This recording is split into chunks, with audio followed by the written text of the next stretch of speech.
वालेकुम dear students, कैसे हैं आप सब। डियर स्टूडेंट्स, आज हम लोग मैथमेटिक्स क्लास 10th का यूनिट नंबर 1 स्टार्ट करेंगे, जिसका नाम है quadratic equations.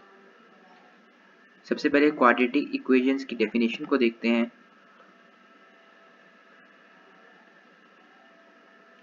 Quadratic equation, an equation which contains the square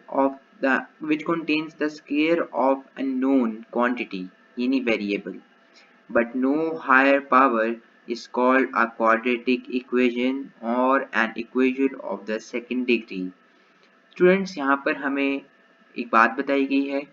सबसे पहले क्वाड्रेटिक इक्वेशन में अननोन क्वांटिटी होगी जो कि वेरिएबल होगा, ठीक है। यानी अननोन क्वांटिटी दरअसल होती ही वेरिएबल है, और क्वाड्रेटिक इक्वेशन में उस अननोन क्वांटिटी यानी वेरिएबल का स्क्वायर मौजूद होगा, which contains the square of the unknown quantity यानी वेरिएबल। यानी क्वाड्रेटिक इक्वेशन में वेरिएबल का स्क्वायर एग्जिस्ट करेगा, बट नो हायर पावर, यानी क्वाड्रेटिक इक्वेशन में सिर्फ और सिर्फ जो वेरिएबल होगा उसका स्क्वायर एग्जिस्ट करेगा, यानी वेरिएबल की हाईएस्ट पावर 2 होगी और इससे ज़्यादा बड़ी पावर एग्जिस्ट नहीं करेगी, ठीक है। यानी ऐसी इक्वेशन जिसमें वेरिएबल की जो पावर है यानी या डिग्री है वो 2 होगी और इससे ज़्यादा बड़ी इसकी डिग्री नहीं होगी, तो ऐसी इक्वेशन को क्वाड्रेटिक इक्वेशन या इक्वेशन विद सेकेंड डिग्री कहा जाता है। स्टूडेंट्स, इसकी जनरल फॉर्म या स्टैंडर्ड फॉर्म को हम देखते हैं, जो कि है ax² + bx + c = 0। अब यहाँ पर 2-3 बातें वो देखने वाली हैं। सबसे पहले यहाँ पर जो a है, यहाँ पर a कोई सा भी नंबर हो सकता है।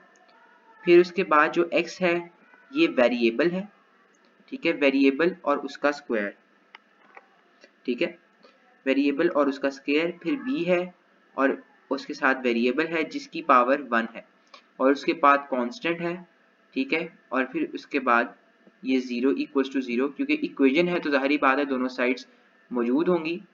तो इक्वेशन की कंडीशन भी यही होती है कि ऐसा जो है ऐसी स्टेटमेंट जिसके अंदर इक्वल भी एग्जिस्ट करे और दोनों साइड्स पे फंक्शन भी परफॉर्म हो रहा हो या नंबर भी एग्जिस्ट करते हो, तो ऐसी स्टेटमेंट को आप इक्वेशन का नाम देते हैं, ठीक है। फिर उसके बाद अब ये देखिए, यहाँ पर उन्होंने एक और कंडीशन बताई है। यहाँ पर आपके पास जो a है, यानी जो x² का जो कॉफिशिएंट है, यानी कॉफिशिएंट कहते हैं जो वेरिएबल के साथ जो नंबर आ रहा होता है उसको कॉफिशिएंट कहते हैं, तो वो 0 नहीं होना चाहिए। And a b c are real numbers, यानी जो a b c है वो सारे रियल नंबर्स होंगे, और जो x का स्क्वायर जो टर्म है इसके इसका जो कॉफिशिएंट यानी a है, और कॉफिशिएंट कुछ भी हो सकता है 1 2 3 4 वटेवर जो भी है, -1 -2, ये कभी 0 नहीं हो सकता। वो क्यों नहीं 0 हो सकता स्टूडेंट्स, वो देखिएगा। अगर ये 0 हो गया तो x² से मल्टीप्लाई होगा तो x² की टर्म भी मूव हो जाएगी। तो क्वाड्रेटिक इक्वेशन ही का मकसद जो है वो है ही x² की टर्म वेरिएबल के साथ, ठीक है। यानी x² की टर्म होगी तो क्वाड्रेटिक इक्वेशन एग्जिस्ट करेगी, वरना क्वाड्रेटिक इक्वेशन का एग्जिस्ट होना नामुमकिन है। जबकि जो ये दरमियान वाली x वाली टर्म है जिसको हम लीनियर टर्म कहते हैं, वो अगर एग्जिस्ट ना भी करे तब भी क्वाड्रेटिक इक्वेशन एग्जिस्ट करती है, क्योंकि क्वाड्रेटिक इक्वेशन की जो कंडीशन है वो वेरिएबल की x² वाली टर्म की कंडीशन है, ठीक है।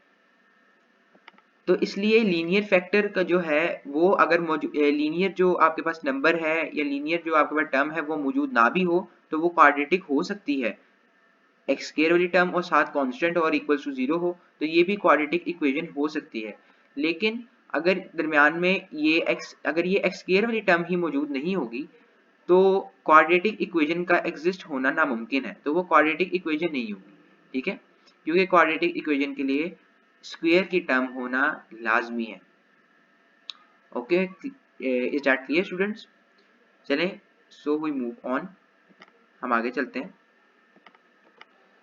यहाँ पर देखिएगा उन्होंने क्या कहा हुआ है कि a, ये मैंने देख लिया। अब वो कहता है कि here a is the coefficient of x square, जो मैंने आपको बात बताई, a coefficient है x square का, ठीक है। जो b है coefficient है वो x का, and c is the constant term। अब जो b है वो कांस्टेंट है x का, जो कि लीनियर फैक्टर टर्म है, और ये जो c है ये कांस्टेंट है।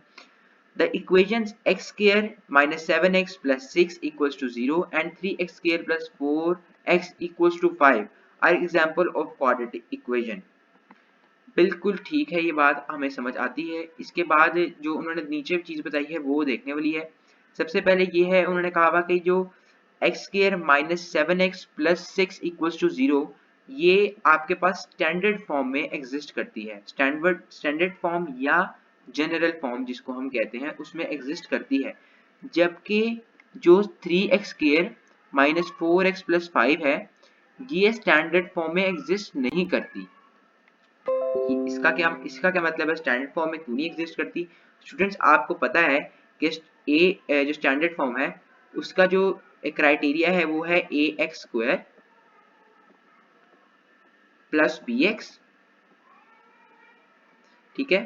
यानी पहले एक्स स्क्वायर वाली टर्म होनी चाहिए, फिर उसके बाद आपके पास एक्स वाली टर्म होनी चाहिए जिसको हम लीनियर टर्म कहते हैं, और उसके बाद कांस्टेंट भी होना चाहिए, फिर इक्वल्स आना चाहिए, और उसके बाद जीरो इक्वल्स की दूसरी साइड पे जीरो होना चाहिए। तब ये जो आपके पास टर्म बनेगी या ये जो आपके पास फॉर्मेशन बनेगी, ये दरअसल आपके पास स्टैंडर्ड फॉर्म या जनरल फॉर्म होगी। अब स्टूडेंट्स मैंने आपके आसानी के लिए यहाँ पर छोटा सा नोट ऐड किया, ये देखिएगा। सबसे पहले हमने ये सीखा कि क्वाड्रेटिक इक्वेशन क्या होती हैं, ठीक है। अब क्वाड्रेटिक इक्वेशंस हमने सीख लिया है कि क्या होती हैं, जिसमें जो हाईएस्ट डिग्री होती है वेरिएबल की, हाईएस्ट डिग्री वो होती है वो 2 होती है, ठीक है। किसकी? वेरिएबल की।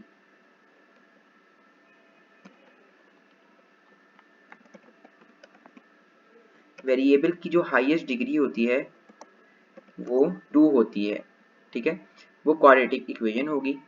और जो इसकी स्टैंडर्ड फॉर्म है वो भी मैंने आपको बता दी, A x square plus B x plus C, ठीक है। अब उसके बाद दूसरी जो चीज सीखने वाली है वो है प्योर क्वाड्रेटिक इक्वेशन।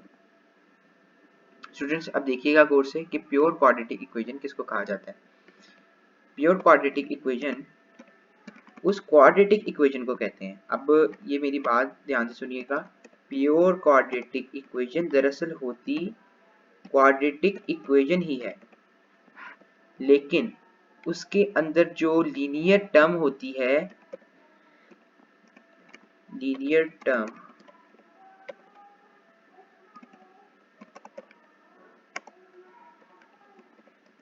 वो मौजूद नहीं होती, या कह सकते हैं आप एब्सेंट होती है। आप इस बात को इस तरह समझिए कि आपके पास, मैं लिख देता हूं x square minus 4 equals to 0। अब जो ये मैंने सामने लिखा है, क्या ये क्वाड्रेटिक इक्वेशन है? बिल्कुल ये क्वाड्रेटिक इक्वेशन है, लेकिन ये प्योर क्वाड्रेटिक इक्वेशन है। क्यों? क्योंकि इसके अंदर जो एक्स वाली टर्म है ना वो मौजूद नहीं है, एक्स स्क्वायर वाली टर्म मौजूद है। अब ये एग्जांपल से मैं आपको समझाता हूँ। सबसे पहले ये देखिएगा, आपके पास जो ये लिखा हुआ है, सबसे पहले ये डेफिनेशन से मैं आपको समझाता हूँ। अब वो कहता है कि if b equals to 0 in a quadratic equation a x square plus B x plus C equals to 0। यहाँ पर उसने वाज़ेह कर दिया है, ये देखिएगा ए एक्स स्क्वायर कहता है मौजूद है, ठीक है। इसके अंदर a कुछ भी हो सकता है, 1 2 3 4 -1 -2 -3 वट जो भी है। अगर b जो है वो 0 हो जाता है, अब आप देखिए अगर b जो है वो 0 हो जाता है और वो b, जाहिर बात है यहाँ पर b x के साथ लिखा हुआ है, b x के साथ मौजूद है, तो जो b है वो x के साथ जब 0 मल्टीप्लाई होगा तो वो x को कैंसिल आउट कर देगा या ख़त्म कर देगा, 0 कर देगा। तो जो हमारे पास रिमेनिंग वैल्यू बचेगी वो दरअसल होगी A x square plus C equals to 0। हमारे पास कुछ इस तरह की इक्वेशन बनेगी। यानी अब फर्ज कर लेते हैं for example x square minus 16 equals to 0। Students अब देखिएगा यहाँ पर आपके पास सिर्फ दो टर्म्स हैं। एक तो आपके पास यहाँ पर टर्म है एक एक्स स्क्वायर की, जिसका आपके पास इधर जो कॉफिशिएंट है वो 1 नजर आ रहा है। फिर उसके बाद अब आगे चलेंगे तो हमें स्टैंडर्ड फॉर्म के मुताबिक या किसी भी क्वाड्रेटिक इक्वेशन के मुताबिक हमें यहाँ पर x की टर्म मिलनी चाहिए, जिसकी जो x की टर्म की जो पावर है या डिग्री है वो 1 होनी चाहिए, ठीक है। और उसके आगे जो फिर आगे कांस्टेंट होना चाहिए, जबकि यहाँ पर ऐसा नहीं है, यहाँ पर क्वाड्रेटिक है, ठीक है। क्वाड्रेटिक के होने के बाद फिर उसके बाद डायरेक्ट ही आपके पास कांस्टेंट टर्म आ जाती है, उसके बाद 0 आ जाता है। वो ऐसी क्वाड्रेटिक इक्वेशन जिसमें x वाली टर्म, जो सिंगल x वाली टर्म है वो मौजूद ना हो, ठीक है, उसको हम प्योर क्वाड्रेटिक इक्वेशन कहते हैं। क्लियर? अब यहाँ पर मैं आपको सबसे पहले छोटा सा ये बॉक्सेस है ये भी इसका इंफॉर्मेशन देता जाऊँ, क्योंकि जो मैं इस लेक्चर को रिकॉर्ड कर रहा हूँ इसका बनाने का जो मकसद ना सिर्फ लाहौर बोर्ड को इंफॉर्मेशन और लेक्चर प्रोवाइड करना है, बल्कि फेडरल बोर्ड को भी इससे इस्तेफादा हासिल हो, इसलिए मैं ये रिकॉर्ड कर रहा हूँ। और फेडरल बोर्ड के लिए भी ये लेक्चर इंपॉर्टेंट है और फेडरल बोर्ड की मुनासबत से ही ये मैं लेक्चर मेनली रिकॉर्ड कर रहा हूँ, और लाहौर बोर्ड के लिए भी ये इंपॉर्टेंट है। मेन चीज़ जो है वो कॉन्सेप्ट है। कॉन्सेप्ट अगर आपको समझ आ जाए तो आपको जो है क्वेश्चन सॉल्व करने में कोई परेशानी मौजूद नहीं होगी। अब यहाँ देखिएगा वो कहता है कि if a equals to 0 in ax square plus bx plus c then it reduces to a linear equation. अब देखिए जिस ऐसी इक्वेशन जिसकी पावर 2 हो, हाईएस्ट डिग्री, पावर मैंने हाईएस्ट पावर यानी डिग्री 2 हो, उसको कहते हैं हम क्वाड्रेटिक इक्वेशन। और ऐसी इक्वेशन जिसकी हाईएस्ट पावर 1 हो या उसकी डिग्री 1 हो, उसको हम लीनियर इक्वेशन कहते हैं। अब वो कह रहा है कि हमें याद दिला रहा है कि ऐसी अगर a 0 हो जाएगा तो जाहिर बात है एक्स स्क्वायर वाली टर्म जो है वो एलिमिनेट हो जाएगी, तो फिर सिर्फ bx प्लस c बचेगा, जो कि एक लीनियर इक्वेशन है। क्यों लीनियर इक्वेशन है? क्योंकि इसकी जो डिग्री है इस इक्वेशन की जो डिग्री है वो आपके पास 1 है। x की पावर 1 है तो वो लीनियर इक्वेशन है, x की पावर 2 होगी तो वो आपके पास क्वाड्रेटिक इक्वेशन होगी। ये चीजें आपको याद रखने की जरूरत है। सबसे पहले एमसीक्यूज के लिए मैं आपको बताऊंगा। एमसीक्यूज में जो चीजें याद रखने वाली हैं, सबसे पहले तो आपने इसकी स्टैंडर्ड फॉर्म याद रखनी है, A x square plus B x plus C, ये आपके पास एमसीक्यूज बन सकता है। दूसरी चीज ये कि जो क्वाड्रेटिक इक्वेशन है उसकी जो हाईएस्ट डिग्री है वो 2 होती है, लीनियर इक्वेशन की हाईएस्ट डिग्री होती है 1, लीनियर की होती है हाईएस्ट डिग्री 1, क्वाड्रेटिक इक्वेशन की हाईएस्ट डिग्री होती है 2, ठीक है। और फिर उसके बाद जो आपके पास जो स्टैंडर्ड फॉर्म है वो ए है A x square plus B x plus C equals to 0। ये आपके पास जो है वो स्टैंडर्ड फॉर्म होती है, यहाँ पर भी लिखी हुई है, तो आप इसको देख लीजिएगा। ये आपके पास एमसीक्यूज के ऊपर बेस करती हैं ये चीज़ें जो मैंने आपको बताई हैं। अब स्टूडेंट्स आगे चलते हैं। सिर्फ इस वीडियो में आपको मैं थोड़ी सी एग्जांपल्स और हिंट्स दूंगा। जो क्वाड्रेटिक इक्वेशन को जो सॉल्व करने के तरीके हैं वो थोड़ा से बताऊंगा, उनको थोड़ा आइडिया दूंगा। उसके बाद हम लोग इसकी डिटेल जो प्रैक्टिस है वो एक्सरसाइज में करेंगे। सबसे पहले जो इसको सॉल्यूशन है उसको करने के दो तरीके हैं, ठीक है, जो हमारी इस बुक में जो है वो इनका जिक्र किया गया है, ठीक है। सबसे पहला जो हमारे पास मेथड है सॉल्यूशन को सॉल्व जो क्वेश्चन है को सॉल्व करने का, वो है फैक्टराइजेशन का, ठीक है। और दूसरा जो तरीका है वो है कंप्लीटिंग स्क्वायर। फैक्टराइजेशन का method as compare to completing square वो थोड़ा सा आसान है, ठीक है, और जो कंप्लीटिंग स्क्वायर है वो थोड़ा कॉम्प्लिकेटेड है। इसके अलावा भी एक और मेथड है क्वाड्रेटिक इक्वेशन को सॉल्व करने का, जिसका नाम है क्वाड्रेटिक फार्मूला। वो हम स्टूडेंट्स इस एक्सरसाइज में नहीं पढ़ेंगे, वो जब हम लोग आगे जाएंगे तो वहाँ पर उसका जिक्र होगा और वहाँ पर डिटेल से आपको क्वाड्रेटिक फार्मूला क्या होता है और क्वाड्रेटिक फार्मूला उसके अंदर वैल्यूज किस तरह पुट करते हैं, या उसका डिटेल जो स्ट्रक्चर है और उसकी सिंप्लीफिकेशन है क्वाड्रेटिक फार्मूला की, वो आगे चल के हम लोग एक्सरसाइज में पढ़ेंगे। अभी तक के लिए इस एक्सरसाइज में फैक्टराइजेशन का जिक्र है और कंप्लीटिंग स्क्वायर का जिक्र है यहाँ पर।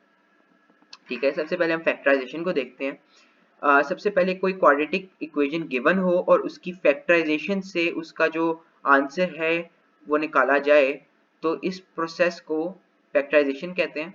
और ये देखिएगा कैसे फैक्टराइज करना आपने किसी चीज को, जब सबसे पहले आपने जो भी क्वाड्रेटिक इक्वेशन दी होगी उसको आपने स्टैंडर्ड फॉर्म में लिख लेना है।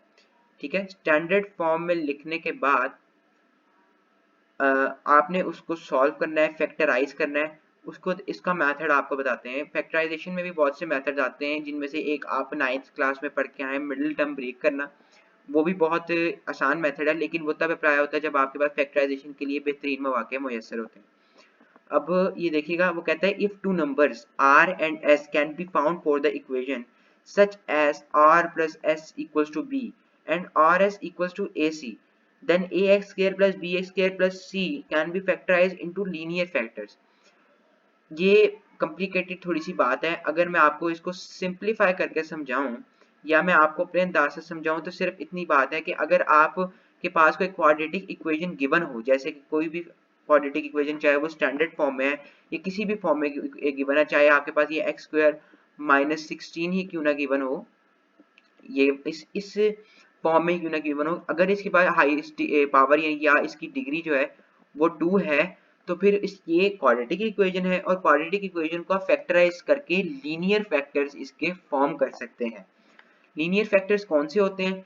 ऐसे फैक्टर्स जिनकी पावर 1 हो या जिनकी डिग्री 1 हो, ऐसे फैक्टर्स को आप लीनियर फैक्टर्स कहते हैं।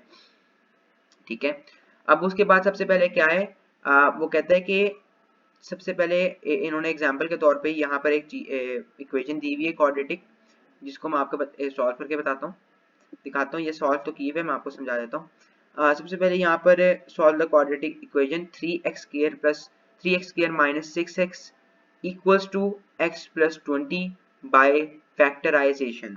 अब उन्होंने हमें क्वाड्रेटिक इक्वेशन दे दी है, अब वो हमें कह रहे हैं कि इसको सॉल्व करें। स्टूडेंट, सबसे पहले तो मैं थोड़े से टॉपिक से हट के बात करना नहीं चाहता, लेकिन बताना जरूरी है। यहाँ पर जो सॉल्व है, अक्सर एग्जाम में लिखा होता है कि सॉल्व द फॉलोइंग। अक्सर स्टूडेंट्स को ये नहीं पता होता है कि सॉल्व का मतलब क्या होता है।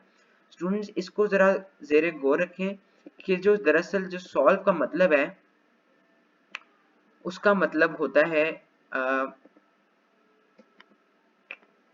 यहाँ पर कर लेते हैं, जो वर्ड सॉल्व है ना, सॉल्व या find the solution, find the solution, ये अक्सर एग्जाम में उन्होंने नीचे वैल्यूज दी होती हैं और कहा होता है कि सॉल्व दीज या फाइंड द सॉल्यूशन। तो इसका मतलब क्या है? ठीक है, इसका मतलब क्या है? तो इसका मतलब ये है find the values of, find the values of unknown. Students, ये बहुत इंपॉर्टेंट बात है जो आपको पता होना चाहिए कि सॉल्व या फाइंड द सॉल्यूशन, इनका जो मतलब है वो है find the values of unknown. अब अननोन को क्या चीजें हैं? अननोन दरअसल आपके पास वेरिएबल्स हैं, वेरिएबल्स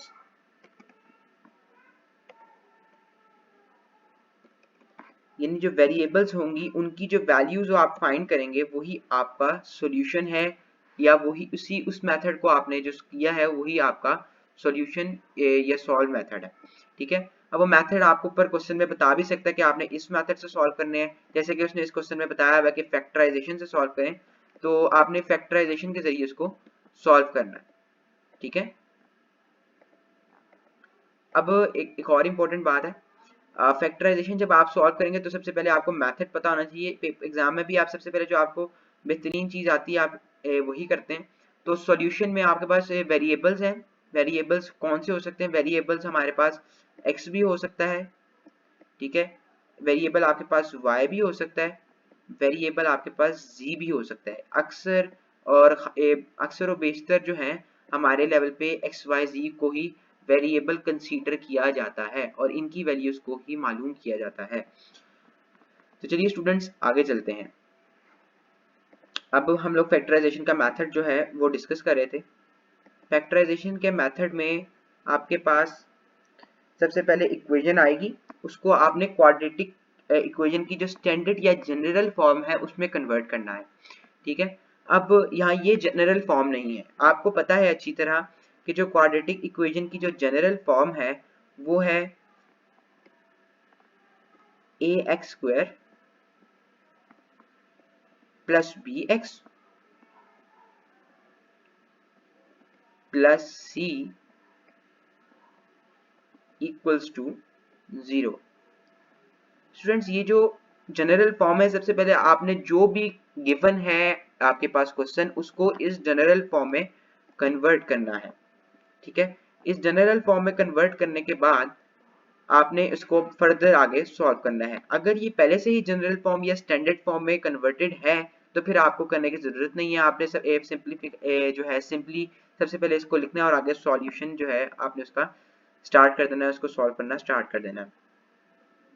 अब सबसे पहले उन्होंने ये इसको स्टैंडर्ड फॉर्म में लिखा है, 3x स्क्वायर की टर्म लिखी बाद में पहले और x की टर्म को एक जगह रहने दिया, फिर उसके बाद वहां से x यहाँ पर पॉजिटिव है, वहां जाके जो है वो नेगेटिव हो जाएगा।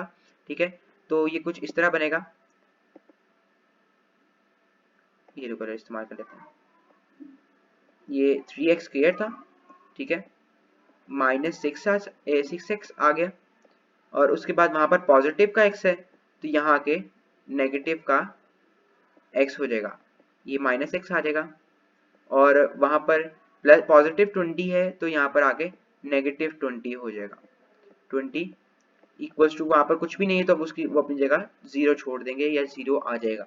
ठीक है, ये आपके पास स्टैंडर्ड फॉर्म आ जाएगी। उसके बाद इसको आप फर्दर सिंप्लीफाई कर लेंगे, माइनस 6x और माइनस x जो है वो जो है ऐड होके माइनस 7x आ जाएगा, माइनस माइनस प्लस हो जाएगा, साइन बड़ी वैल्यू यानी 6 आएगा, तो 3x square minus 7x minus 20 equals to 0।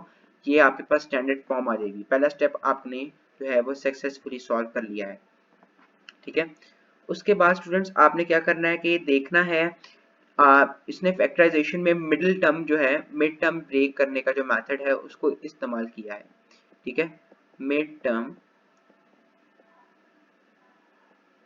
Break की है उसने इस मेथड में।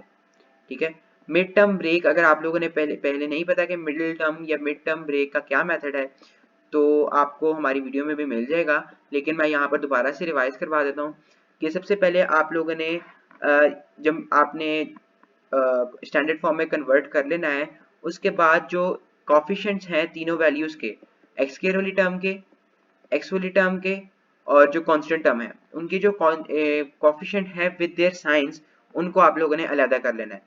ए को आपने 3 लेट कर लिया, 3 लेट नहीं कर लिए बल्कि निकाल लिया यहाँ से। ए आप मतलब जो पहले एक्स स्क्वायर का कॉफिशेंट उसको आपने ए कह लिया, फिर उसके बाद बी है उसको आपने एक्स का कॉफिशेंट कह लिया, वो -7 आएगा और जो सी है वो -20 आ जाएगा। अब आपने क्या करना क्या है, जो पहली टर्म का कॉफिशेंट है यानी एक्स स्क्वायर का कॉफिशेंट है उसको आखिरी टर्म की कॉफिशेंट यानी कांस्टेंट से मल्टीप्लाई करना है। 3 इंटू -20 इक्वल्स टू -60। ये आप साइड पे किसी रफ पे आपकी अपनी याद दहानी के लिए लिख लें। उसके बाद आप लोगों ने करना क्या है, आप लोगों ने ऐसा जो है तरीका या ऐसा जो है टेबल ढूंढना है जिसके जरिए आप जिसको आप प्लस या माइनस करें तो सेंटर वाली वैल्यू आ जाए और जो अगर इन दोनों को ऐड करें तो ये जो आपकी मल्टीप्लाई करने के बाद वैल्यू आई है जिसको हमने ये -60 मल्टीप्लाई करने के बाद आया है, तो ऐसे फैक्टर लेने हमने 60 के ही 60 के ही हमने ऐसे फैक्टर लेने हैं। तो ठीक है, जिसको हम लोग मल्टी प्लस या माइनस कर रहे हैं तो ये दरमियान वाली टर्म आ जाए -7, और अगर मल्टीप्लाई करें उन दो 60 के फैक्टर्स को जो हम चूज कर रहे हैं तो उनको मल्टीप्लाई करने से -60 बने। -60 के फैक्टर्स सबसे पहले आप बना लें। ठीक है, 60 1 जा 60 होता है। ठीक है, 60 इंटू 1 ये भी एक फैक्टर है। ठीक है, इसी तरह 30 इंटू 2 वो भी एक फैक्टर है। ठीक है, फिर यहाँ पर उन्होंने बनाया हुआ, मैं आपको सिंप्लीफिकेशन बताता हूँ, वो कहता है कि 12 जो है इसी तरह आपके पास 15 टू 15 क्या नाम है 12 5 भी 60 है, तो इन्होंने यहाँ पर 12 5 को ही सिलेक्ट किया। अब आप लोगों ने जरा गौर से देखना है इस चीज को कि 12 5 60 बन रहा है, और अगर 12 को हम लोग 7 से माइनस करें, 12 को हम लोग 5 से माइनस करें तो हमारे पास 7 मौजूद है, ठीक है, तो 7 आता है, तो हम लोग ये फैक्टर को सिलेक्ट कर सकते हैं। अब मसला ये, हमें तो 7 नहीं चाहिए, हमें चाहिए -7, तो हम लोग साइन की जो कन्वर्जन है वो करेंगे। अब ये देखिएगा, हम लोग -12 को चूज करेंगे, ठीक है।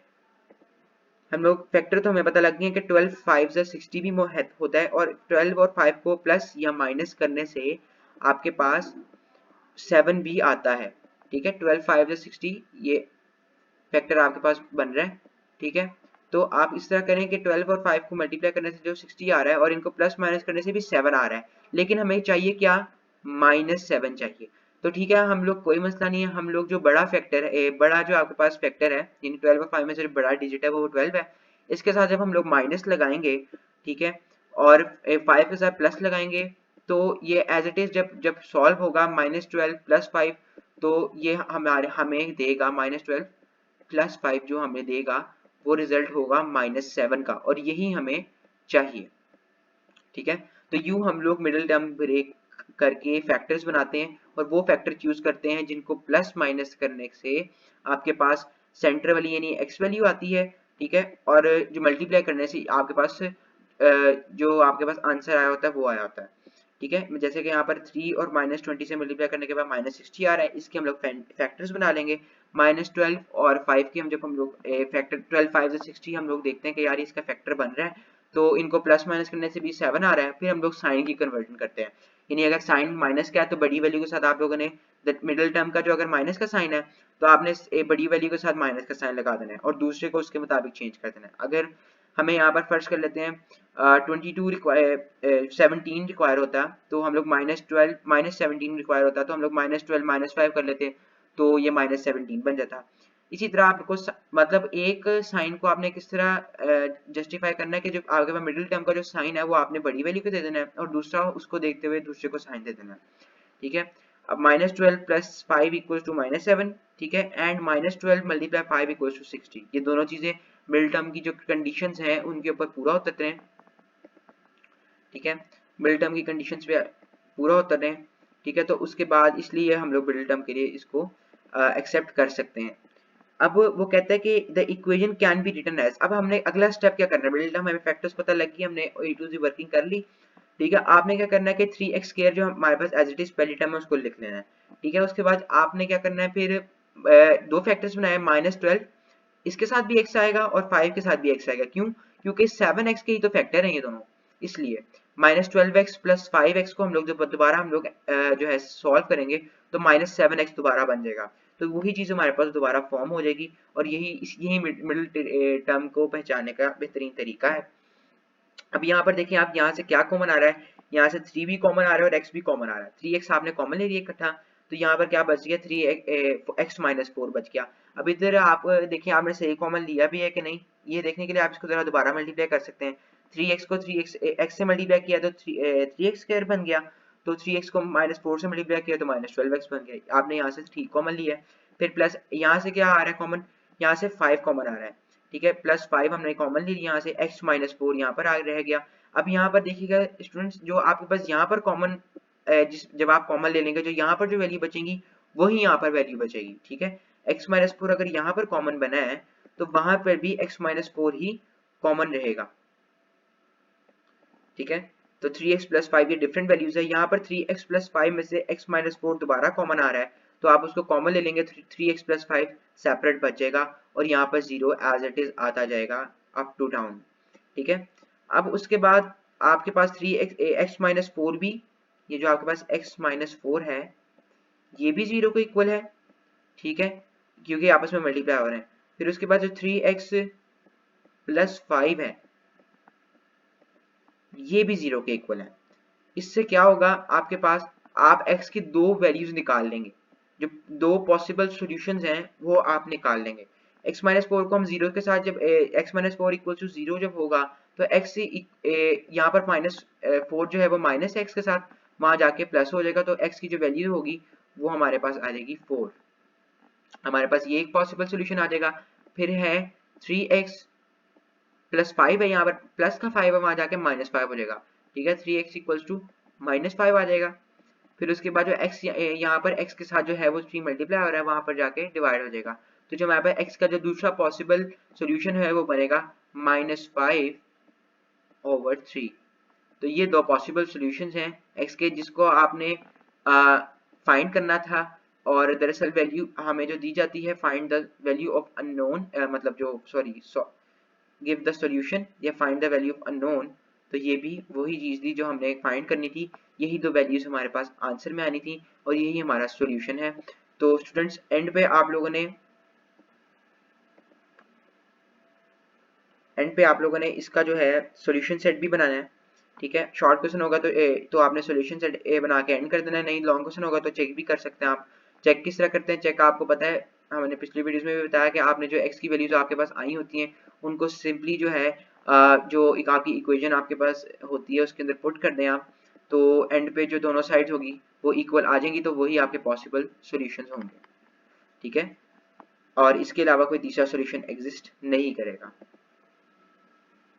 ठीक है स्टूडेंट्स, तो ये आपके पास था मेथड फैक्टराइजेशन से किसी भी क्वाड्रेटिक इक्वेशन को सॉल्व करने का। ठीक है, देखिए -5/3 और 4। अब यहाँ पर क्या कहते हैं? Cancelling of x on both sides of 5x square minus 30x means the loss of one root, i.e. x equals to 0। अच्छा, यहाँ पर मतलब फैक्टराइजेशन है तो आप इस तरह भी यहाँ से एक x को यहाँ से भी कट कर सकते हैं, यहाँ से भी कट कर सकते हैं। नहीं करना तो इसका दूसरा मेथड भी आप इस तरह करें कि 5x स्क्वायर है, बल्कि यहाँ नहीं करते हम,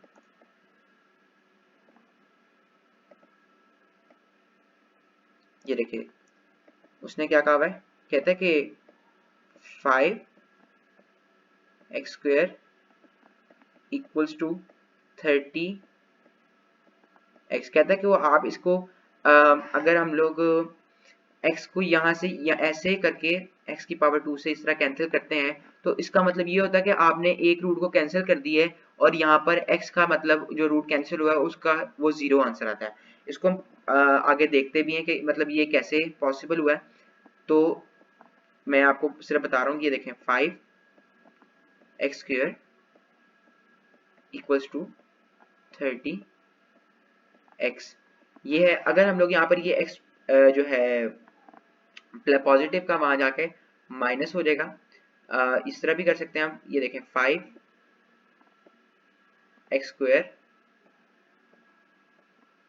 माइनस 30x इक्वल्स टू 0। ठीक है, आप यहाँ पर ले, यहाँ पर 0 बच गया। अब यहाँ पर देखिए आपके पास 5x कॉमन आ रहा है, ठीक है, आप इस तरह कर लें तो 5x कॉमन आ, जब तक यहाँ पर बचेगा x माइनस 6, तो 5x ये 5x के बचेगा माइनस 5 6 30 30x। ठीक है, और इक्वल्स टू 0। अब यहाँ पर ये दो रूट्स बन रहे हैं, एक 5x भी 0 के इक्वल आ रहा है, गौर से देखिए 5x भी यहाँ पर 0 के इक्वल आ रहा है, यानी ये इस तरह बनेगा 5x इक्वल्स टू 0। और जो ये दो पॉसिबल जो है वो कंडीशन बनेंगी, 5x भी 0 के इक्वल आएगा और जो x माइनस 6 है ये भी 0 के इक्वल आएगा। अब यहाँ पर गौर से देखिए आप, जो 5x इक्वल्स टू 0 है इसको आप आगे फर्दर सॉल्व करेंगे, 5 यहाँ पर x के साथ मल्टीप्लाई है, वहां जाके डिवाइड हो जाएगा, यहाँ पर ये x का बनेगा, ये x का जो रूट बनेगा वो एक बनेगा 0 ओवर 5, 0 ओवर 5। तो x की जो हमारे पास एक वैल्यू आएगी वो होगी x इक्वल्स टू 0। तो वहीं पर आपके पास जो साइड बॉक्स में भी जो इन्फॉर्मेशन दी गई है वो बिल्कुल करेक्ट है, बिल्कुल सही है कि अगर आप x को एक x से कैंसिल कर देते हैं तो जो आपके पास रूट बचता है, वो जो एक रूट आपके पास आएगा, यानी दो रूट इसके निकलने थे, जो एक रूट निकलेगा वो आपके पास x इक्वल्स टू 0 होगा। तो ये बात बिल्कुल ठीक है। अब दूसरा जो रूट है वो इसका कुछ इस तरह निकलेगा, x equals to x minus 6 equals to 0 है, तो जो बचेगा आपके पास वो होगा x इक्वल्स टू 6। ये x यहाँ पर एक x का रूट है वो 6 निकला है। रूट का मतलब होता है जो आंसर्स होते हैं। एक x का रूट है वो 6 निकला है और दूसरा 0 निकला है। ठीक है, तो फर जो कंप्लीटिंग स्क्वायर का आगे दूसरा मेथड है, तो स्टूडेंट्स वो आपको हम लोग आगे फर्दर वीडियो में समझाएंगे और बहुत डिटेल से समझाएंगे, उसको स्टेप बाय स्टेप सॉल्व करना और उसके आगे जो है बेहतरीन तरीके से आपको बताएंगे कि ऐसा तरीका बताएंगे जिससे आपकी गलती के चांसेस मिनिमम हो जाएंगे। स्टूडेंट जुड़ी रहिए हमारे चैनल से, चैनल को सब्सक्राइब कीजिए, वीडियो को लाइक कीजिए और ज़्यादा से ज़्यादा शेयर कीजिए। अपना बहुत ज़्यादा ध्यान रखिएगा। अल्लाह हाफिज़।